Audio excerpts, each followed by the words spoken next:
Cancer, this is your week ahead astrology forecast for the week of April 7th through the 13th by Astrology Motivation by Born Without Boundaries. Welcome, guys. My name is Michelle, and in this reading, we're going to go over the major planetary aspects and transits in relation to how they impact your natal sun. Now, I don't technically know where your natal sun is. I'm just assuming that you have your sun in Cancer.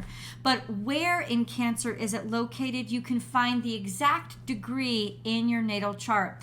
And it's free to get a natal chart. No, you're not about to get an advertisement. You just go and, search it. Search free natal chart, and the search engines will pop them up. There's so many sites that do it.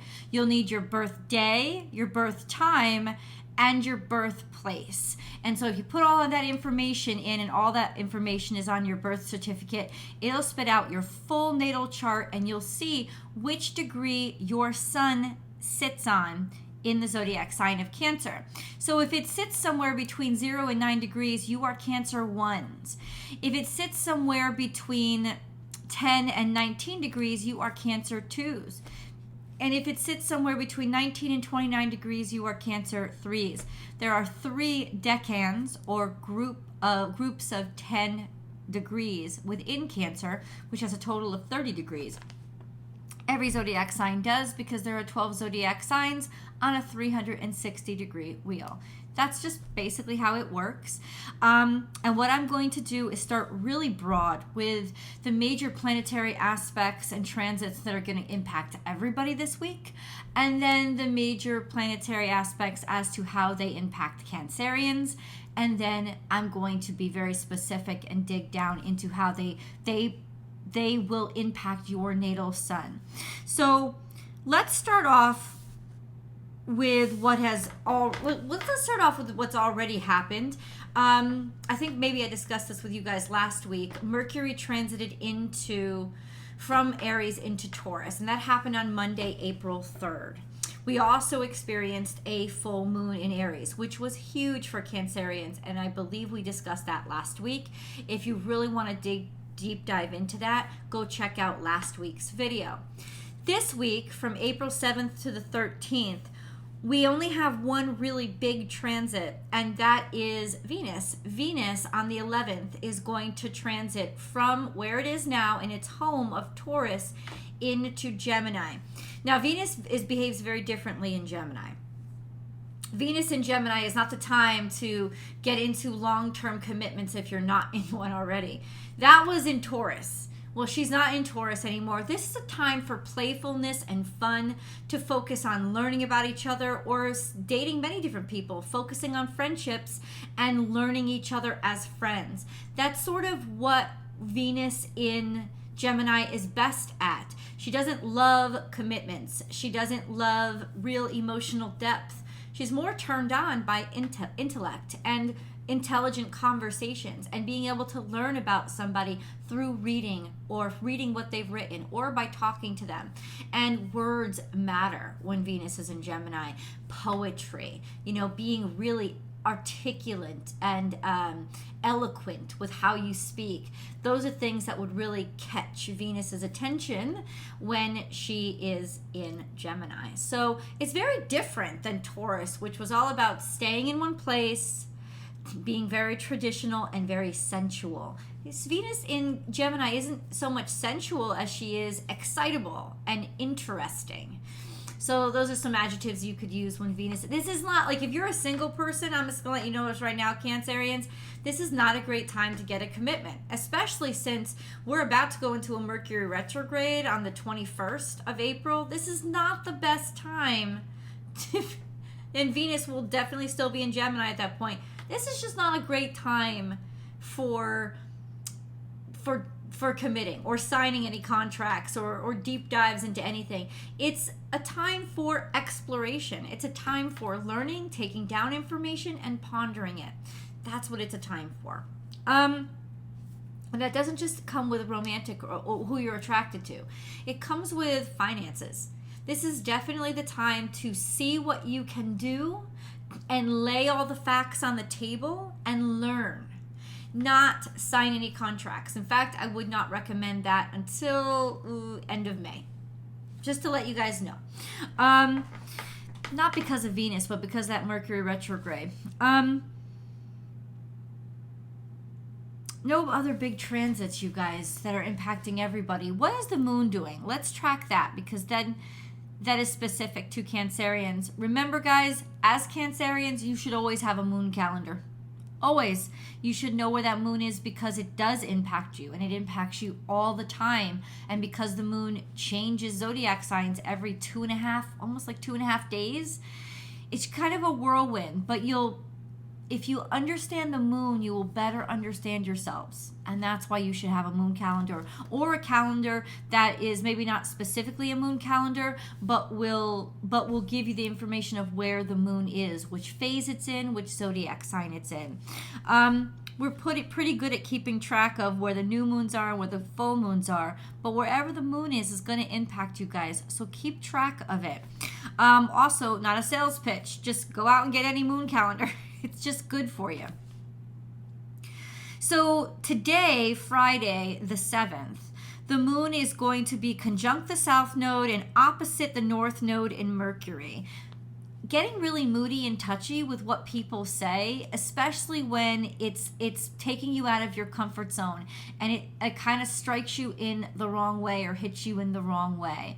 So that will definitely could come up as an issue, just because that opposition to the north node also means opposition to Mercury, because Mercury is conjunct the north node today.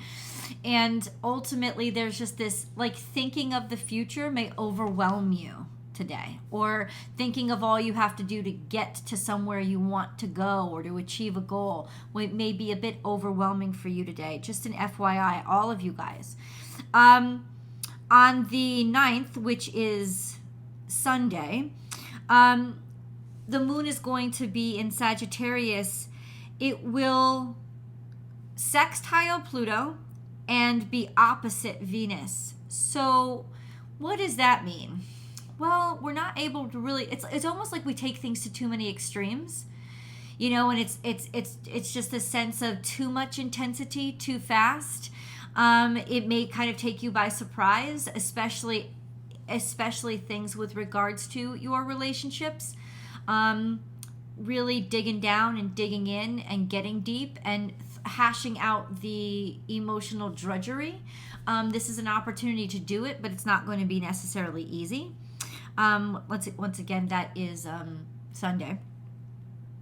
It's also simultaneously square to Saturn. The moon never stays in one place long, so this won't last a long time, but expect Saturday into Sunday to be kind of a difficult day. Yes, sextile to Pluto means that, you know, there are going to be extreme changes, and this is an opportunity to just completely have something be over with and done with, and that's really great. But there's tension when it comes to protocols, there's tension when it comes to rules and regulations, there's tension when it comes to authority figures, parental figures, so some sort of kind of extreme changes that may have something to do with who you're attracted to, who you're in a relationship with, or finances may really hit you hard Saturday, Sunday. We have Monday, the moon is going to be Monday the 10th of April. The moon is trine to Chiron, Jupiter, and the sun. So there is some sort of harmony that's come from pain and suffering, and growth and expansion through pain and suffering, and understanding ourselves a lot better. That's pretty much it is. Almost like understanding who you are, coming to a conclusion that you can settle with and you can be content with. And then on the 4th of April, which I believe is Tuesday, when Venus moves into Gemini, the moon is going to be sextile to Saturn and trine the south node, and which also means it's no, let's just put it this way. Yeah, sextile to Saturn and trine the south node. That's probably going to be one of the most peaceful days, if you want to be honest. Just to be honest, it's like this coming Monday. Just sort of everything working out, I would say with the sextile to Saturn, that would be probably the best day for, well, at least let's put it this way. It's not specific to you guys yet. We're going to get specific, but the moon will be more tranquil on Monday. So it's a less emotional day for us. And then Thursday, the moon is going to be conjunct to Pluto, which makes it square to the sun and the north node, because the sun will have dropped really low into Aries at that point, and the moon will be within that day. While it's conjuncting Pluto, it will be square to the sun and the north node. What does that mean? That's a tough day next Thursday. This sense of, where the hell am I going? What is my purpose? Can I pull this off, or why does it feel like everybody is against me? Because, you know, it's like the moon, when the moon conjuncts Pluto, it's just taking things to the extreme emotions. What I can say is this: warning, don't listen. It's only going to last a day. It's just that moon Pluto effect of taking things to the extreme.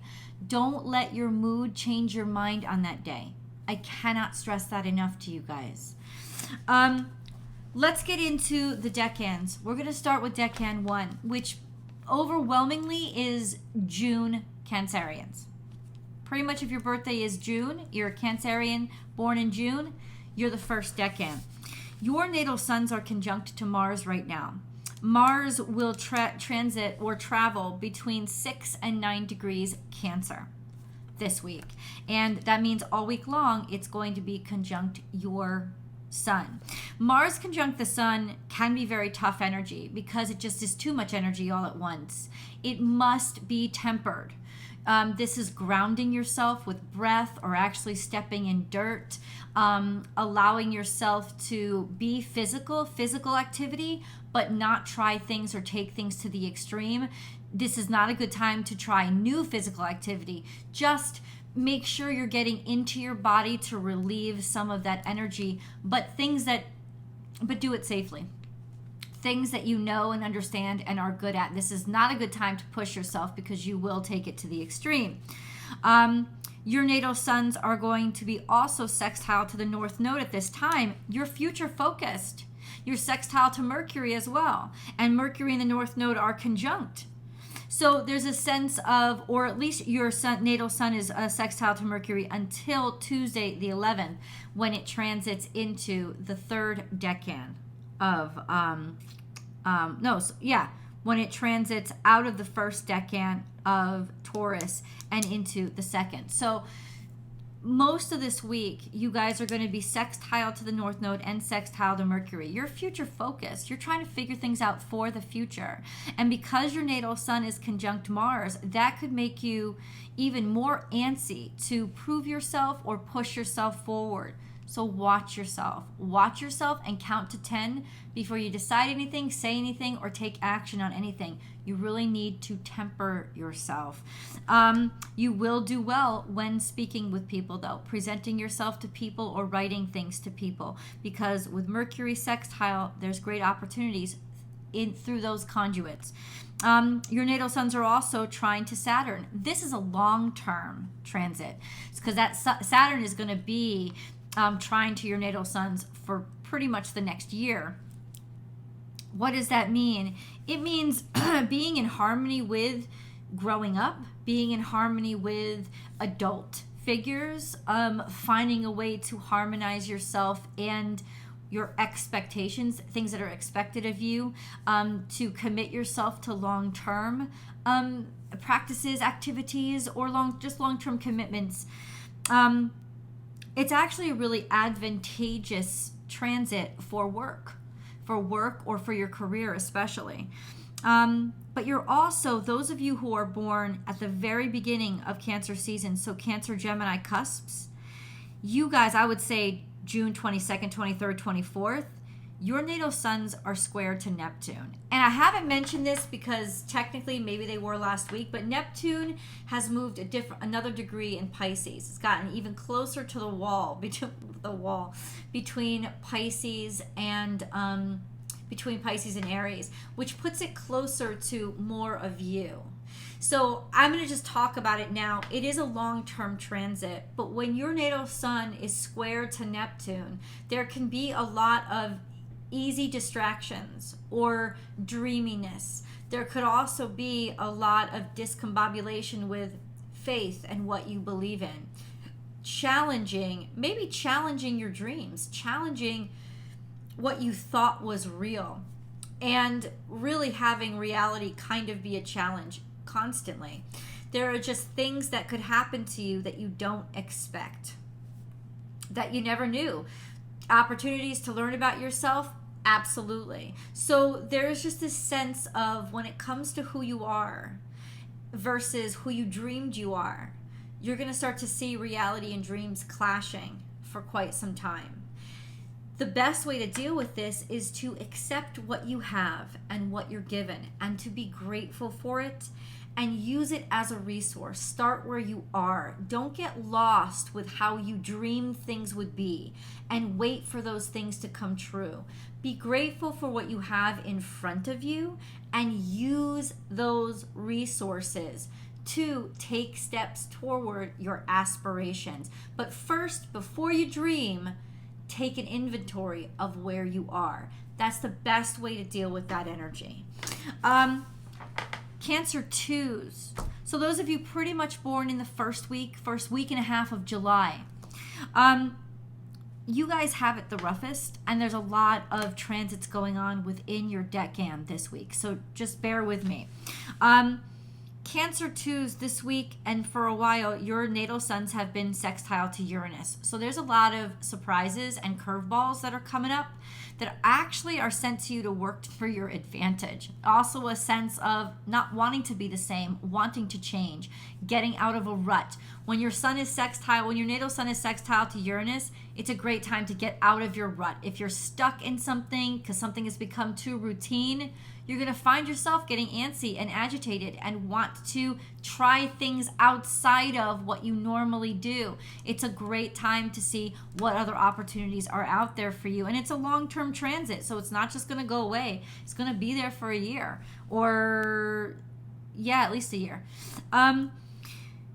Mercury, this is a short-term transit. This week is sextile to your natal suns. That's actually going to offer a great deal starting on Thursday. So starting at the end of this week, when Mercury drops into the second decan of Taurus, suddenly then it will become sextile to your natal suns. Those of you born maybe July 30th, 1st, 2nd, will start to feel this earlier in the week than April 11th, but a sense of your mind being really bright, your mind being very crisp, brilliant ideas, articulating yourself carefully and well, writing a lot. Great time to take a test, interview, great time to give a presentation, stuff like that. So this begins at the end of the week. So the end of the week, through the beginning of the week after. Then you have a square to Chiron, which has been going on for a while. The reason why it's been exacerbated is there's so many other transiting planets sitting right on top of Chiron. Right now, that includes the Sun and Jupiter. Now, Jupiter is separating from Chiron a little bit, but the Sun is right there. And during that full moon that just passed, it was right there. The Sun was conjunct Chiron during that full moon. So yeah, it was stressful and it was painful, and it kind of made you question who the hell you are and if you're any good at anything. And if you've been feeling those things, that's because your natal suns are square to Chiron. As the sun, the current sun, moves on, it will become easier. That tension and that questioning of your own self-value will lessen. And I think by the end of this week, you'll start to see it drop away, but it's going to be another week and a half until it's totally gone. You also have a square, because it's conjunct Chiron, to the sun. Sun square suns is natural. It's natural to question yourself, to question your own ego, to question your own self-value. There's just that tension and challenge, and maybe feeling like you have to work too hard to be worth anything at all. The best way to deal with this energy is to back off of it. Back off of it and don't believe it. There's a sense of face it, face why you're so scared or why you feel so challenged about your own validity, but don't take it seriously, and certainly don't take it personally. And this square will only last until Monday. It will be done by the end of the week, that square with the sun. So that tension will start to leave and be alleviated, and all the tension you guys have been feeling will start to lessen by the end of this week. Because remember, for so long, Jupiter and then the sun were sitting on top of Chiron, which is square to your natal sun. So it was just exacerbating that energy. At this point, everything is pretty much moved through Aries for a while. Like Neptune's not coming anytime soon. Pluto's not coming. When it does, Chiron won't be there. You know what I'm saying? It's like there's no other planets that are going to come and exacerbate Chiron and really make you have to feel that square any more than you have for the past year or so. So you'll feel an easement. You'll feel things starting to be relieved and get a little easier, not hating yourself so much or questioning your self-worth so much by the end of this week. So that's really good news. Cancer 3s. So those of you born end of Cancer season and Leo cuspers. Your natal suns, Leo cuspers, are in opposition to Pluto. That means there's dynamic changes that are happening in your life. You can't control them. You got to roll with them. Hopefully you can. But there will be immediate endings, and it'll push you to start something brand new and become something new. It's pushing you to really become the next phase of yourself. That's what the opposition to Pluto is. Those of you who are on the Leo cusp. So that's 20th, 21st, 22nd Cancerians of July. There is a sextile to Venus this week by Saturday, April 8th. That's really opportunistic. That's a great time to change your look, change your relationship, or be very appealing. You'll find yourself very appealing, and doors will be opening up for you because of your beauty, because people think you're attractive. So that's actually a wonderful opportunity by the end of this week into the beginning of next week. That's a really helpful aspect that you guys will be experiencing. Let's see. Square to Jupiter, square to the sun. Those born at the very beginning of Cancer 3s. Listen to Cancer 2s. This is why sometimes they just overlap each other. There's a sense of you will be square to Jupiter and you will be square to the sun by Monday, the 10th. You'll be square to the sun. So while Cancer 2s get the beginning of this week a little bit more difficult, it's the end of the week for you guys. As the sun transits into the third decan of Aries, it will be in a natural square to the third decan of Cancer. What does that mean? Questioning your value, questioning your worth, struggling with who am I worth it? Just this sense of self-questioning and self-doubt. FYI, that's going to start at the end of this week and go through the following week. You do have a trine to Saturn. If you were born at the very, very, very end of Cancer season, once again, this is Leo cuspers. It's you guys whose natal sun will be trying to Neptune, and it'll be trying to Neptune for quite some time. That means there's harmony with the things that you didn't understand about yourself, the things that were mysterious about who you are. There's just a harmony, harmonizing who you are, maybe through the mystery of it all, not trying to understand who you are, but accepting. Trines to Neptune teach us faith. They teach us the power of faith. Don't question. Acceptance, just accept. Also a sense of creativity. A trine to Neptune between your natal sun and Neptune is a very creative time for you. So over the next couple of years, this is really a time to be inspired and use your inspiration to create and just have faith. Don't think that everything has to be something or be measurable. Sometimes it's just about the process and believing in it enough to do it for the next couple of years, FYI. So I love you guys so much. Please leave your comments below. I hope you've enjoyed this video. Subscribe to the channel and ring that notification bell. Then you can join our live chats that I have on Mondays and Fridays over here, or you'll just know when your favorite content is uploaded. And I hope you guys will join me over on Born Without Boundaries Tarot for your week ahead Cancer tarot card reading. I love you guys, and I'll talk to you next week. Bye.